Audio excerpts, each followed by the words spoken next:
Welcome बच्चों, स्वागत है आपका मेरे चैनल वर्टेक्स इंस्टीट्यूट में। आज हम 12th फिजिक्स का chapter 1 electric charge and field का पार्ट 4 स्टडी करेंगे। इससे पहले मैंने 3 पार्ट बनाए हैं, 3 वीडियोस बनाए हैं, उनका लिंक मैंने डिस्क्रिप्शन में दे रखा है। बच्चों, इस वीडियो को देखने से पहले उस वीडियो को जरूर देखिएगा ताकि इस वीडियो को आप अच्छे से समझ सकें। आज के इस वीडियो में हम 4 मेन टॉपिक का अध्ययन करेंगे, 4 मेन टॉपिक पढ़ेंगे। पहला है कंटिन्यूअस चार्ज डिस्ट्रीब्यूशन।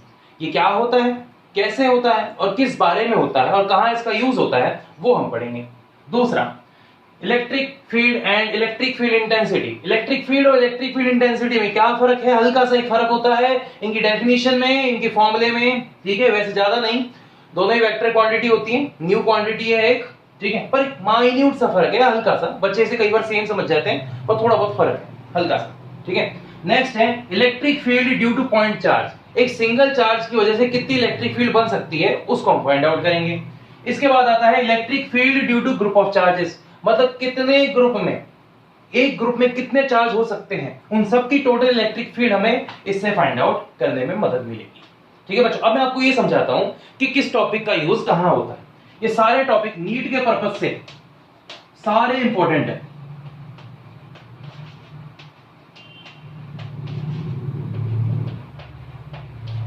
ये लास्ट वाले जो 2 हैं वो आईआईटी के इंपॉर्टेंट है।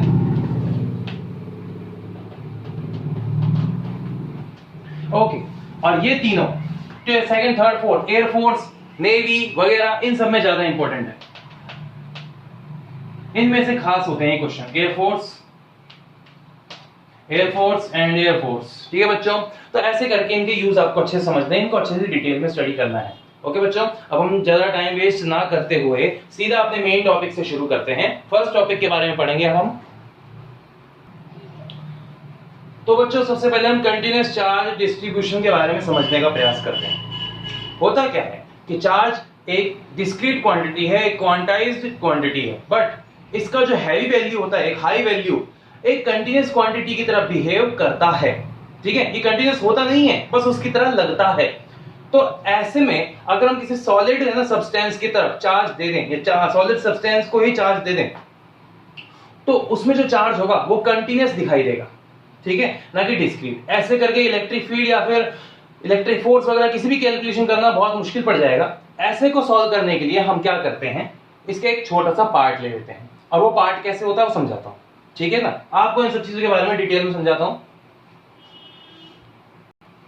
ठीक है बच्चों। पहली डेफिनेशन है लीनियर चार्ज डिस्ट्रीब्यूशन। इसका दूसरा वर्ड है डेंसिटी, मतलब इसे linear charge density, line charge density, line charge distribution कई नामों से पुकारा जाता है।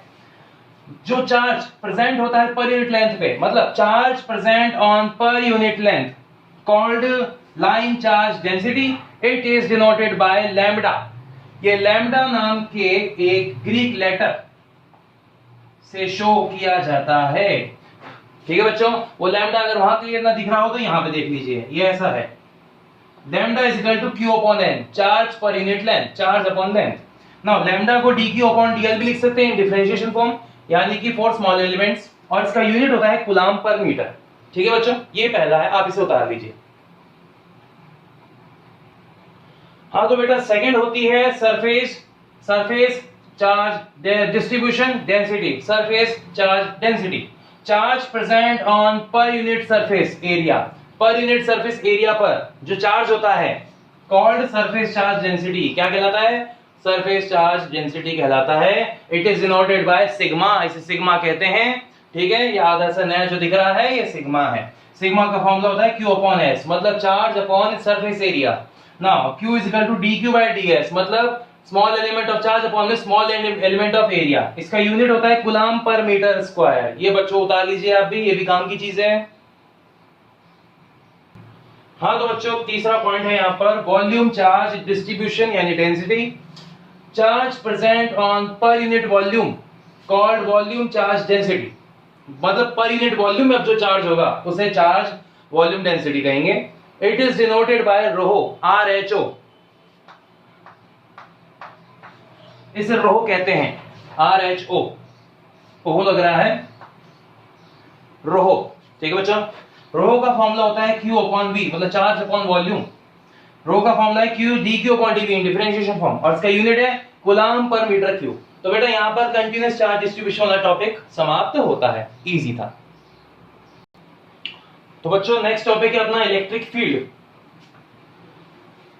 इलेक्ट्रिक फील्ड होता क्या है? द मॉडिफाइड सराउंडिंग, मतलब एक चार्ज अपने चारों ओर कुछ ऐसा बना लेता है, ऐसा सुरक्षा कवच बना लेता है अपने चारों ओर, अराउंड ए चार्ज, अपने चारों ओर, इन विच अनदर चार्ज एक्सपीरियंस फोर्स, जिसमें कोई दूसरा चार्ज फोर्स एक्सपीरियंस करता है, अट्रैक्शन भी कर सकता है, रिपल्शन भी कर सकता है, अकॉर्डिंग टू इट्स नेचर, इसके नेचर के हिसाब से वो कैसा है, इज कॉल्ड इलेक्ट्रिक फील्ड, उसे ही इलेक्ट्रिक फील्ड कहते हैं। मतलब एक चार्ज अपने चारों ओर जो रीजन, जो इलाका बनाता है, जो सुरक्षा कवच अपने चारों ओर बनाता है, उसे ही इलेक्ट्रिक फील्ड कहते हैं। इसे समझाने के लिए मान लीजिए मेरे पास एक चार्ज Q है जिसके चारों ओर मैंने कुछ रीजन मॉडिफाई कर दिया, ठीक है बच्चों। इस मॉडिफाइड रीजन में अगर इसके बाहर कोई चार्ज है तो उसके ऊपर कुछ भी महसूस नहीं होगा, कोई फोर्स महसूस नहीं होगा। पर अगर ये चार्ज अंदर आ जाए, अगर सेम नेचर का हुआ तो रिपल्शन की वजह से बाहर जाएगा, और अगर अपोजिट नेचर का हुआ तो अट्रैक्ट करके अंदर आ जाएगा। समझे बच्चे? ये हिसाब है इसमें। अब इसमें जो लगने वाला फोर्स होता है वो होता है charge into electric field intensity, charge into electric field intensity. और यहाँ पर चार्ज जो लिया जाता है, चार्ज जो लिया जाता है वो है पॉइंट चार्ज। कौन सा चार्ज है ये? Point charge. ये ध्यान रखिएगा बच्चों, F इक्वल टू होता है QE, ठीक है बच्चों। तो इसे उतार लीजिए आप लोग। तो बच्चों अगली डेफिनेशन है इलेक्ट्रिक फील्ड इंटेंसिटी। हाँ ये उसी का पार्ट है पर थोड़ा सा डिफरेंट है, मैं बता दूं कैसे। The amount of electric force F vector experience on a unit test positive charge Q not, Q not को टेस्ट पॉजिटिव चार्ज कहते हैं, उस पर जितना इलेक्ट्रिक फोर्स एक्सपीरियंस होता है इस electric field is called electric field intensity, उसे ही इलेक्ट्रिक फील्ड इंटेंसिटी कहते हैं। इसका मतलब ये है तो इलेक्ट्रिक फील्ड इंटेंसिटी का जो E वेक्टर है वो होगा F वेक्टर अपॉन में Q नॉट। पर ये फॉर्मूला अभी बेटा पूरा नहीं है, ठीक है, इसलिए इस चीज को ध्यान रखना। ये फॉर्मूला ऐसे कंप्लीट होगा, F vector is equal to Q not E vector. यहाँ पे Q नॉट लेने का एक कारण है, ठीक है कि नहीं, कि ये बहुत माइन्यूट चार्ज होता है, बिल्कुल ही छोटा चार्ज होता है, इतना छोटा कि इसकी खुद की इलेक्ट्रिक फील्ड ना के बराबर मानते हैं हम।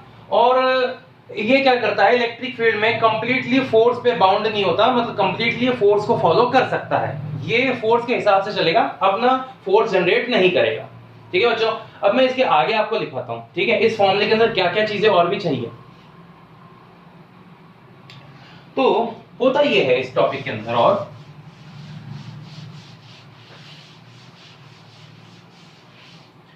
यहां पर here Q naught should be extremely small so that it would not affect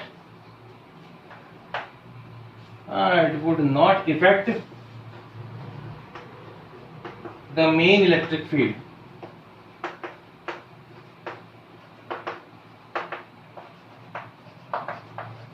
ये सबसे इंपॉर्टेंट लाइन है इसके अंदर।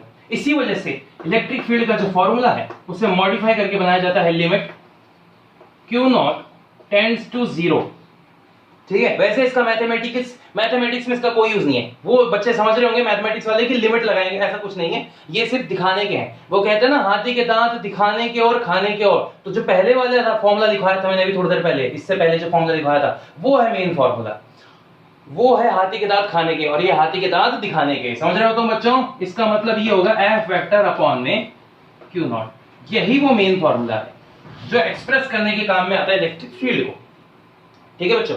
अब इसकी यूनिट की बात करते हैं, तो इसका यूनिट होता है न्यूटन पर कूलम, ठीक है, इसका यूनिट होता है न्यूटन पर कूलम। पर इसका एक एक्स्ट्रा यूनिट भी है, वो है वोल्ट पर मीटर। अभी वोल्ट पर मीटर कहां से आया ये आगे के चैप्टर में पता चलेगा, अगले नेक्स्ट चैप्टर नंबर 2 में। फिलहाल तो अभी आपको इतना ही ध्यान देना है कि यूनिट बराबर न्यूटन पर कूलम, और ये ऐसे ऐसे। अभी कैसी क्वांटिटी है, साफ साफ दिख रहा है, इट्स अ वेक्टर क्वांटिटी, ठीक है। यहां तक तो उतार लीजिए आप लोग।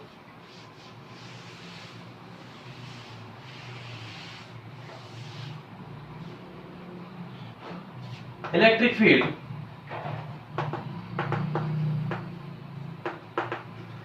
is a vector quantity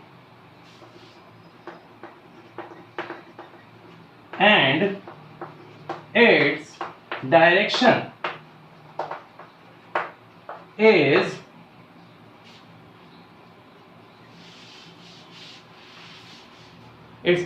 is from positive charge,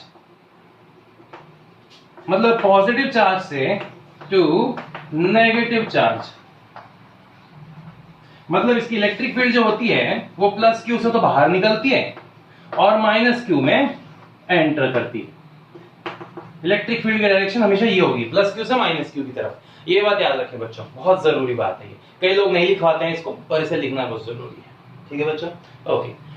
अब आते हैं अपने नेक्स्ट टॉपिक पे।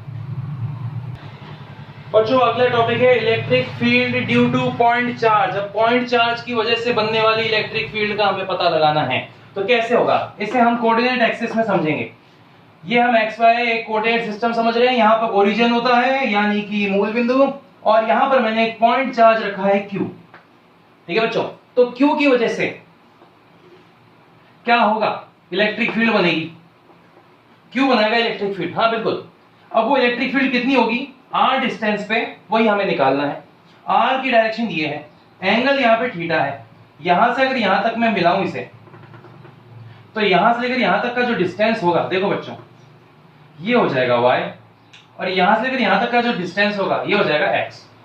ठीक है, पर ऐसे बनाना थोड़ा सा आपके लिए टफ पड़ेगा, इसलिए मैं इजी डायग्राम बना रहा हूं आपके लिए, ताकि आप ज्यादा परेशान न हो। ठीक है बच्चों, ये रहा x, ये रहा y, इजी हो गया। अब यहां से फोर्स जनरेट होता है कैपिटल F। वो फोर्स किस पे लगता है? Q नॉट पे। मैंने कहा था ना Q नॉट की जरूरत होती है।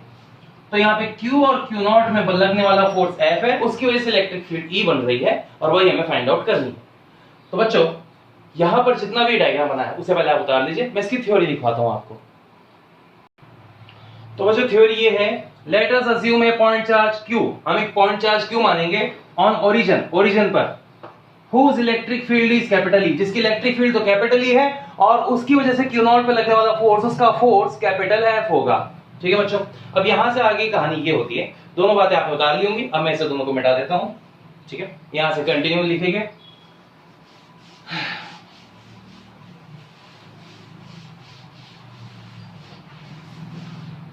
अब इसके आगे की बात करते हैं बच्चों, देखिए क्या होता है।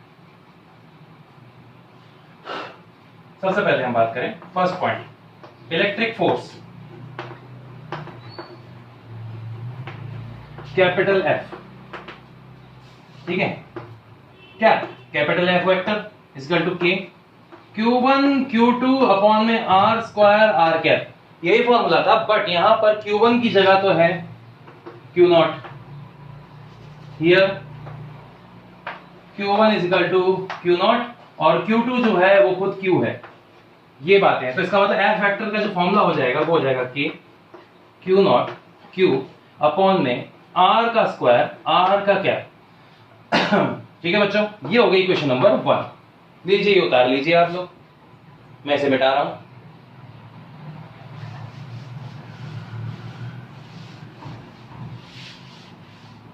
अब दूसरा पॉइंट, बाय इलेक्ट्रिक फील्ड, भाई E वेक्टर जो होता है उसका फॉर्मूला होता है F वेक्टर अपॉन में Q नॉट। ये हो गई question number 2। Now from 1 and 2, मतलब 1 और 2 की मदद से E वेक्टर निकाल लेंगे। अब हम E वेक्टर आएगा KQ और F वैल्यू रख देंगे, K Q not Q upon में R स्क्वायर R कैप, और नीचे कितना है बच्चों? Q not. Q नॉट से Q नॉट कैंसिल हो जाएगा, और यहां पर E का फॉर्मूला जो बचेगा वो ये होगा, E is equal to K Q upon में R स्क्वायर R कैप। ये फॉर्मूला आता है electric field due to point charge का। बच्चों ये 2 नंबर का इंपॉर्टेंट है, पूछा जाता है, इसमें न्यूमेरिकल भी 2 नंबर का ही आता है। और इसका जो ग्राफ है देखो, वो ग्राफ ऐसे बनेगा, इनवर्सली प्रोपोर्शनल बनेगा।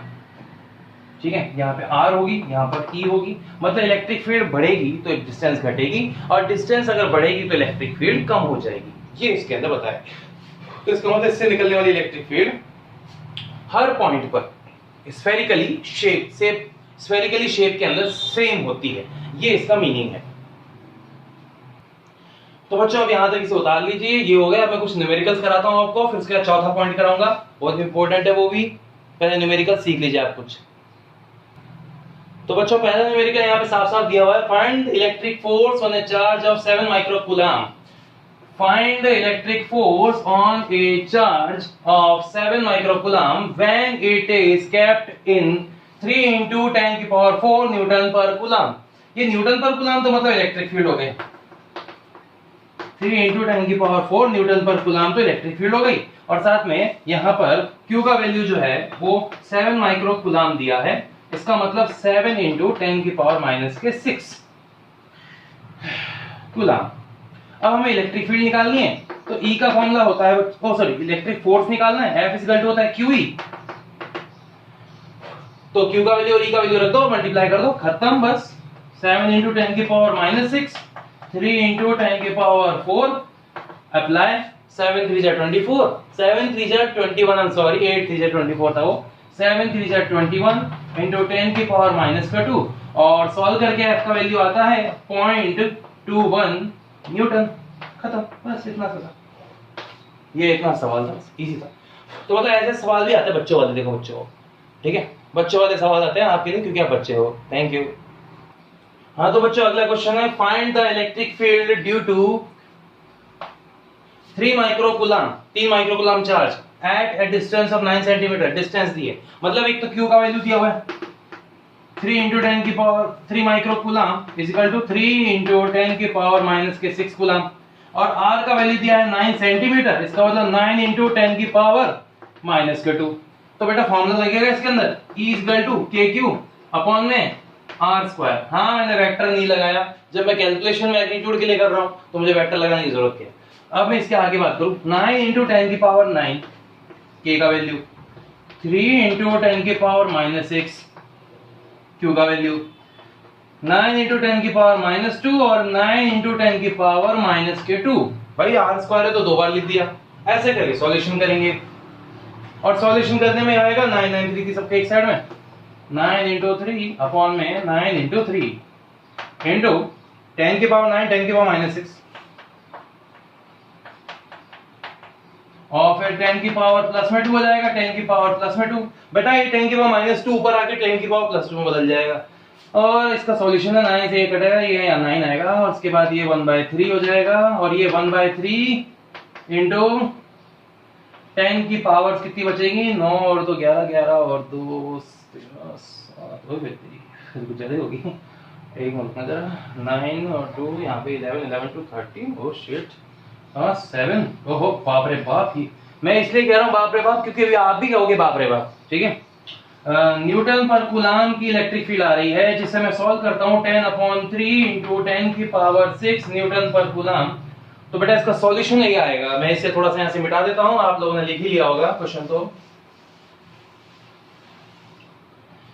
ओके 10 को 3 से डिवाइड करते हैं तो E का वैल्यू आ रहा है 3.33 इंटू 10 की पावर 6 न्यूटन पर कूलम। ओके बच्चों, ये रहा E का वैल्यू। अब पता है इसे मैं बाप रे बाप क्यों कह रहा था, आसमान में जो बिजली कड़कती है ना और चिंगारियां निकलती हैं, ये जो हमें शॉर्ट दिखाई देते हैं, चिंगारियां फूटती हुई नजर आती हैं, उसकी इलेक्ट्रिक फील्ड जानते हो कितनी होती है? Electric field of air breakdown उसे उतनी होती है 3 इंटू 10 की पावर 6 न्यूटन पर कूलम, ठीक है। ये इलेक्ट्रिक ब्रेकडाउन फॉर एयर है। अगर इलेक्ट्रिक फील्ड इतनी हो जाए ना आसमान में या हवा में तो चिंगारियां निकलना शुरू कर देती है, बिजली कड़कना शुरू हो जाती है। और ये देखो इलेक्ट्रिक फील्ड 3.33, उससे भी ज्यादा हो गई कि नहीं हो गई? तो 3 माइक्रोकूलम का चार्ज कितना पावरफुल है, बहुत ज्यादा। 3 माइक्रोकूलम का चार्ज क्या करेगा, अपने आसपास की गैस को आयनाइज कर देगा और उसकी चिंगारियां देना शुरू कर देगा, ये होता है। तो बेटा इसलिए मैं कह रहा हूं बाप रे बाप, बहुत खतरनाक है ना ये चीज, ये कारण था मेरा ऐसा करने का। चलिए छोड़िए इन बातों को तो, ठीक है, ये चीज आपको समझ में आ गया। इसे कहते हैं इलेक्ट्रिक ब्रेकडाउन ऑफ एयर।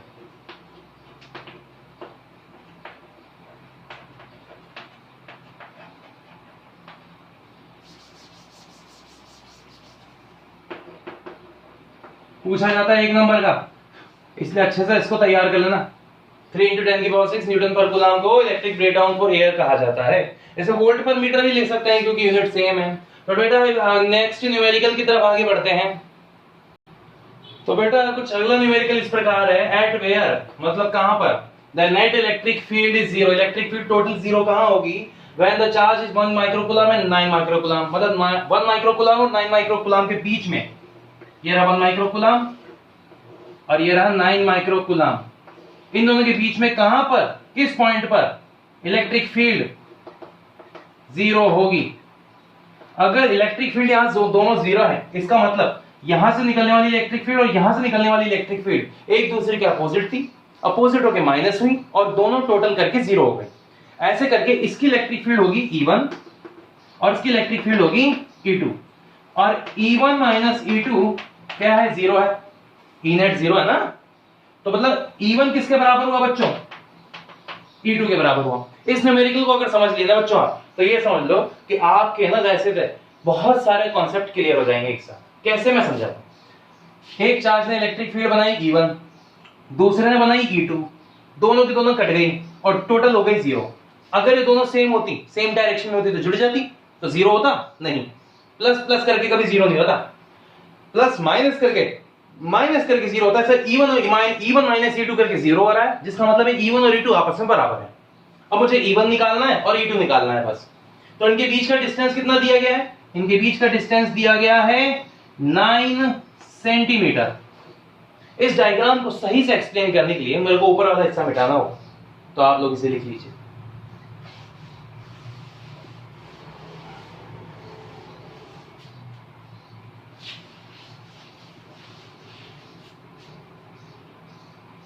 तो यहाँ पे एक चार्ज है 1 माइक्रोकूलम का और उसकी एक डिस्टेंस है 9 सेंटीमीटर, जिस पर एक दूसरा चार्ज है 9 माइक्रोकूलम। 9 है कि 15 है, सॉरी 15 सेंटीमीटर, 9 कहां से आ गई, गलती हो गई थी मुझसे वो। 9 माइक्रोकूलम, ठीक है। अब हम बात कर रहे हैं कि इस पॉइंट तक की डिस्टेंस को मान लेंगे x, तो दूसरी वाली डिस्टेंस हो जाएगी 15 माइनस x।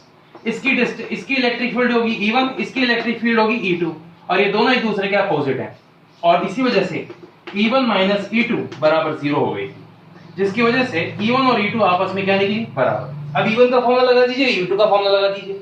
E1 में आएगा K, Q कितना है यहाँ पर 1 माइक्रोकूलम, और नीचे डिस्टेंस कितनी है x है, तो x², यानी कि K1 माइक्रोकूलम इज अपॉन में x²। मैं इसे थोड़ा सा अच्छे से लिख देता हूं यहाँ पर, वरना आप बाद में रहोगे, परेशान होगे।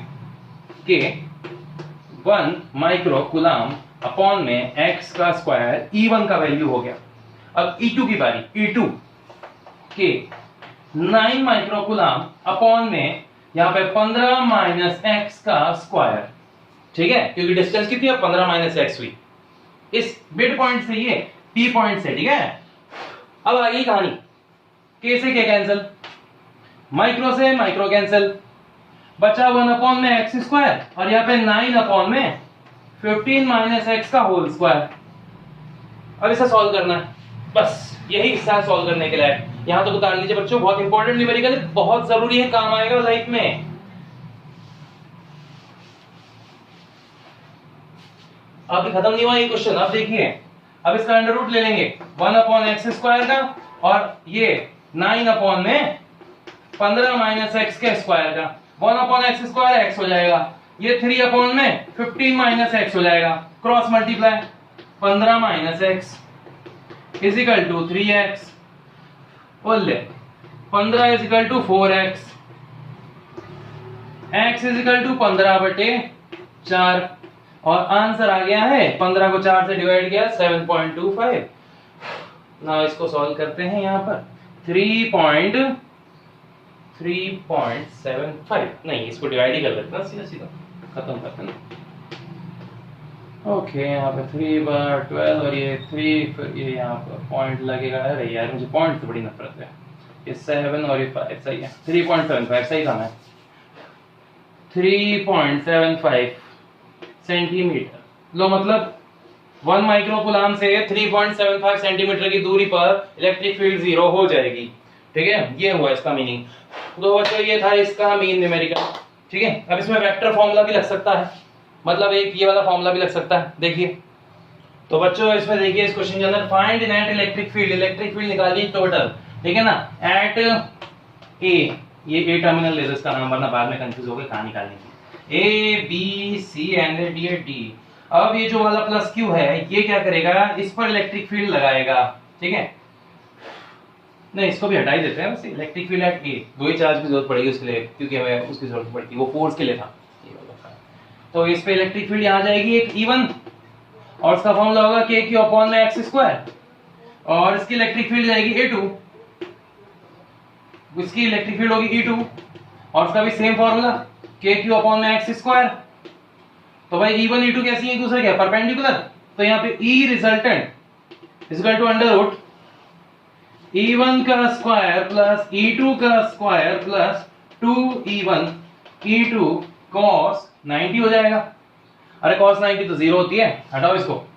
अब यहाँ पे E1 E2 का वैल्यू लिख लेंगे बस और इसको सॉल्व कर देंगे। बच्चों ये क्वेश्चन आपको करना है घर से, इसको पूरा आप करेंगे, क्योंकि ऐसा मैंने एक क्वेश्चन पहले भी करवाया है पार्ट 2 के अंदर, सेकंड वीडियो के अंदर मैंने ऐसा क्वेश्चन करवाया है। आप इसे हल करेंगे खुद और समझाएंगे। ठीक है बच्चों, ओके। नाउ आगे आ जाते हैं अपने लास्ट टॉपिक पे, चैप्टर के, मतलब इस आज के टॉपिक का लास्ट टॉपिक। हाँ तो बच्चों फिर अपने चौथे टॉपिक पर आ जाते हैं हम, find for the electric field due to group of charges.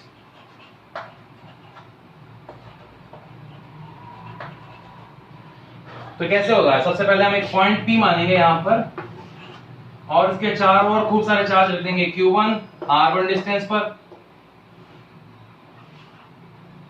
Q2 R2 distance पे, Q3 R3 डिस्टेंस पे, और ये रहा Qn Rn डिस्टेंस पे। तो Q1 क्या करेगा, यहां पे इलेक्ट्रिक फील्ड लगाएगा, वो होगी E1। Q2 की वजह से इलेक्ट्रिक फील्ड यहां जाएगी और वो होगी E2, और Q3 की वजह से इलेक्ट्रिक फील्ड ऊपर जाएगी, उसको बोलेंगे हम B3। सबकी डायरेक्शन अलग अलग है, और ये Q1 की डायरेक्शन इधर की तरफ है, तो ये हो गई En। तो ऐसे करके सबकी इलेक्ट्रिक फील्ड हमने फाइंड आउट की। अब इस सबका टोटल करेंगे। ठीक है बच्चों, मैं आपको इसकी थ्योरी लिखवा देता हूं, आप डायग्राम बना लीजिए। तो ठीक है बच्चों, इसकी इलेक्ट्रिक फील्ड के बारे में लिखवाता हूं मैं आपको। लेट अस अज्यूम ए पॉइंट P, एक पॉइंट P मान लेंगे, which is kept around multiple charges, जो कि कहां रखा है, कई सारे चार्जेस के बीच में रखा है, Q1 Q2 Q3 Qn करते हुए, और उनकी इलेक्ट्रिक फील्ड्स हैं E1 O2 E1 E2 E3 dot dot dot dot En। ठीक है, अब मैं इसकी मेन थ्योरी लिखवाता हूं आपको, ये दोनों चीज मिटाकर। ओके, अब कंटिन्यू लिखते जाएंगे बच्चे आप लोग। ठीक है, ध्यान से देखते जाइए, लिखते जाइए।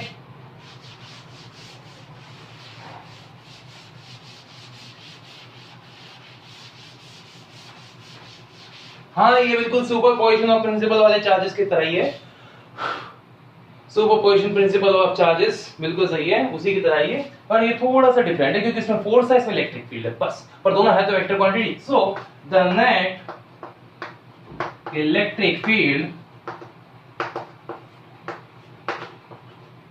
the net electric field is equal to the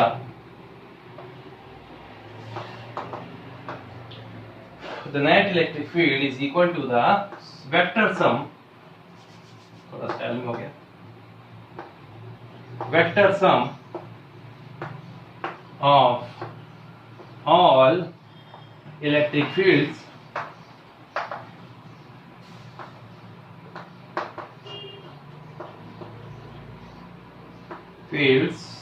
due to all electric fields due to charges, multiple charges। ठीक है, तो इसका मतलब E net, उसमें F net था, इसमें E net है, वो होगा E1 plus E2 plus E3 करते हुए En। ठीक है, अब हम E नेट का फॉर्मूला तैयार करेंगे। E1 का फॉर्मूला होगा K Q अपॉन में R1 का स्क्वायर, R1 का क्या, E2 में आएगा K Q 2 अपॉन में R2 का स्क्वायर R2 का क्या, यहां पर आएगा K Q 3 अपॉन में R3 का स्क्वायर R3 का क्या, और last and the final K Q N upon में Rn का स्क्वायर Rn का क्या।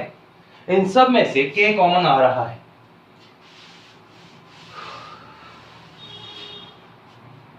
ठीक है। तो इन सब के K कॉमन निकालने के बाद ये बचेगा E net equal to K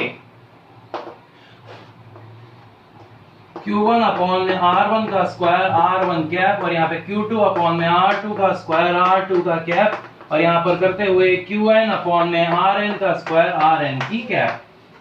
ठीक है बच्चों, यहाँ तक की बात तो समझ में आ गई। अब इसको बस एक शॉर्ट फॉर्म में लिख देंगे हम सिग्मा का रूप लगा के। याद है मैंने आपको पहले बताया हुआ है, in the language of mathematics, in the language of physics लिखना होता है E net is equal to K sigma I is equal to 1 से लेकर n होगा, जहां पर Q I होगा और नीचे होगा R I का स्क्वायर और लास्ट में R I का कैप। ठीक है बच्चों, ये रहा। तो ये रहा electric field due to group of charges. आज का आखिरी टॉपिक था, यही आज के खत्म होता है। बच्चों शेयर करो, सब्सक्राइब करो, चैनल को लाइक करो, ठीक है, जितना हो सके इसे शेयर करो, लोगों तक पहुंचाओ, जरूरतमंदों तक पहुंचाओ। जिन बच्चों को इसकी जरूरत है, जो पैसे नहीं दे सकते या वो कुछ नहीं कर सकते, उनके लिए प्लीज पहुंचाइए, उनके लिए प्लीज इसकी मदद करिए। हर दिन के 4-4 टॉपिक, 3-3 टॉपिक भी होते रहेंगे बच्चों, तो आपकी सारी तैयारी इसी में ही हो जाएगी। ठीक है बच्चों, आज का टॉपिक हम समाप्त करते हैं। All the best for your studies, all the best for your exams, all the best for your careers.